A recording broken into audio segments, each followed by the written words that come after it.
Take a quick second and just look around the room you're sitting in right now. Look at the desk, the walls, maybe that cup of coffee resting next to you. It's all physical, right? Heavy, messy, and totally bound by the laws of gravity. But what if manipulating those heavy, real-world objects was suddenly as frictionless and as instant as sending a text message? Well, let's jump right into this explainer and unpack a truly fascinating vision for the future.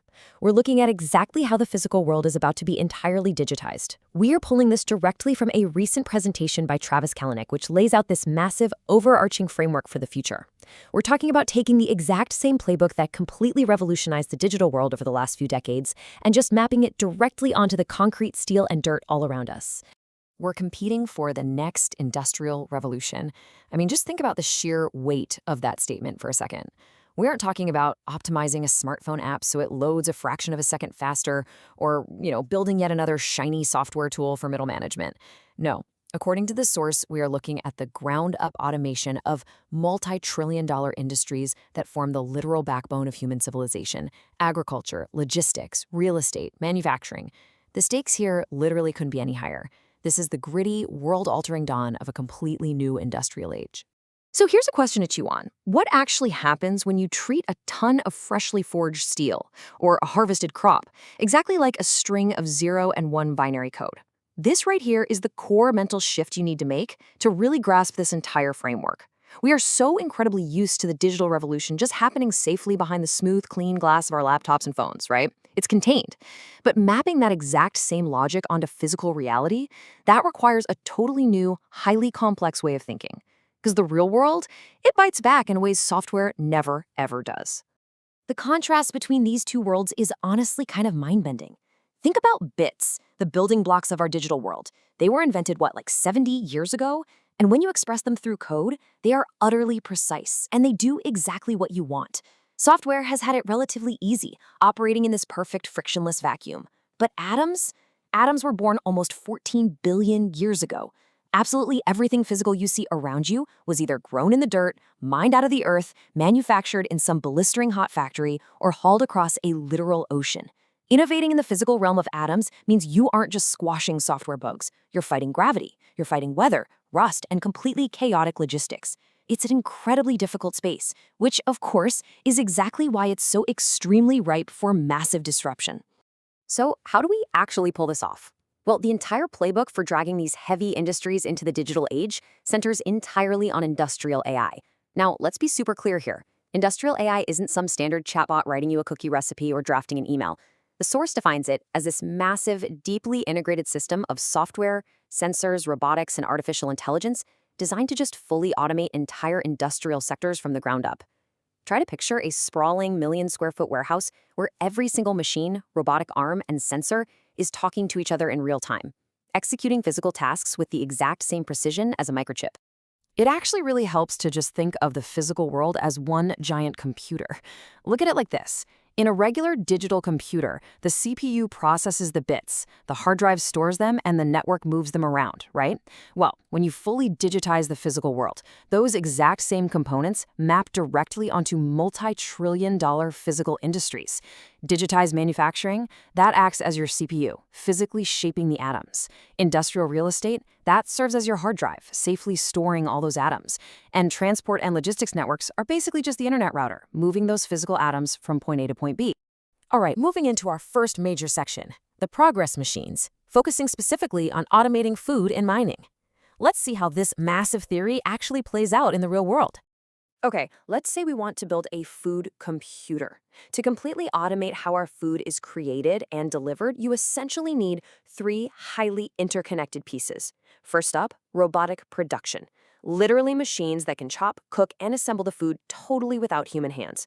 Second, you need the industrial real estate, the actual physical spaces and dark kitchens where these robots can safely do their thing. And third, you need robotic couriers, or as the source playfully calls them, autonomous burritos. We're talking about those rolling delivery bots or drones handling the massively complex logistics of getting that piping hot meal directly to your front porch. $6 to $8. Just think about your last weekly grocery bill, plus all the time you spend driving to the store, prepping ingredients, cooking, and then doing a mountain of dishes. Now, imagine if a hot, freshly prepared meal just arrived at your door for like $6. All that friction just vanishes. Hitting the specific price target per meal is the holy grail here. Because if you can fully automate the production and the transportation, getting hot food delivered by a robot actually becomes cheaper than going to the grocery store and buying raw ingredients. Once you hit that tipping point, human habits change permanently, and the entire global food industry is completely revolutionized. Now, let's zoom way out from your dinner plate and look at the Earth itself. Because mining is the literal backbone of this whole technological revolution. I mean, without extracting raw materials, we simply don't have the metals required to build the AI chips or the robots in the first place. So let's apply that exact same computing metaphor again. In a mining computer, the raw land itself is your digitized storage.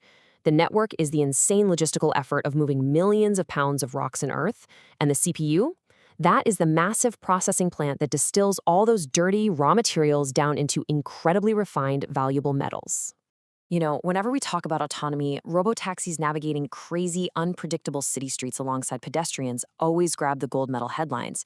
But according to the source, it's actually these multi-hundred-billion-dollar silver medal industries where specialized industrial robotics are going to truly change the world first. Why? Because industrial environments like a closed mining site, a dedicated freight highway, or a predictable delivery route are just vastly more structured and solvable problems for an AI.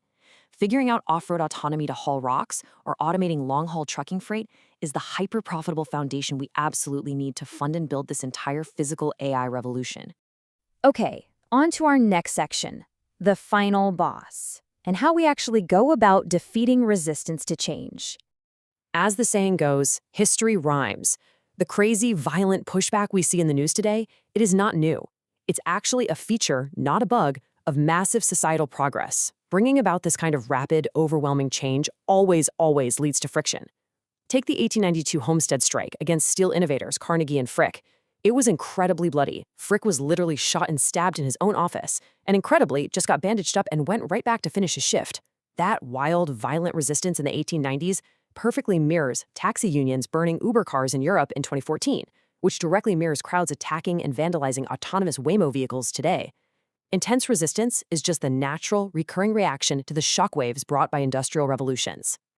Speaking of intense resistance, let's talk about the fierce battle over the future of electricity. Thomas Edison was so incredibly desperate to stop George Westinghouse's alternating current that he went full psychological warfare.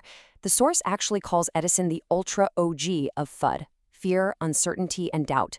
To terrify the public and stall progress, Edison literally staged public displays where he electrocuted animals using his rival's technology.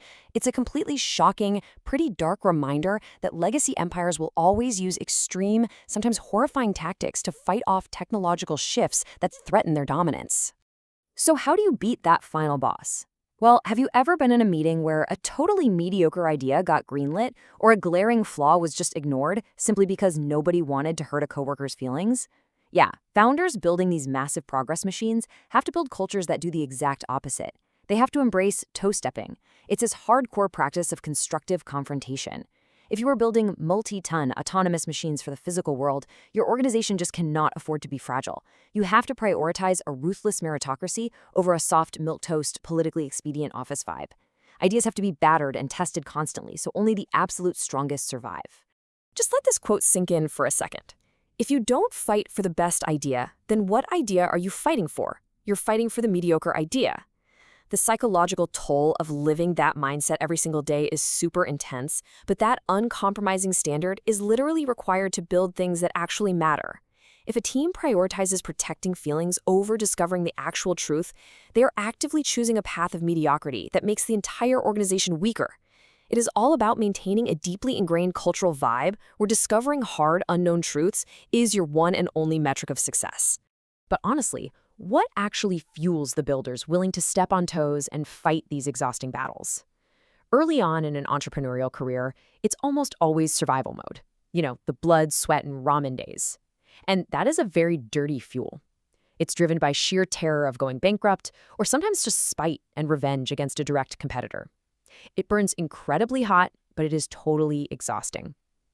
But as builders mature and embark on these massive 20-year industrial projects, the source notes a crucial shift toward clean fuel. That means genuinely falling in love with the work itself, creating from a positive, sustainable vision for the future, rather than just constantly running away from failure. And that brings us to our final section, exiting the cave and looking at this totally new era of building.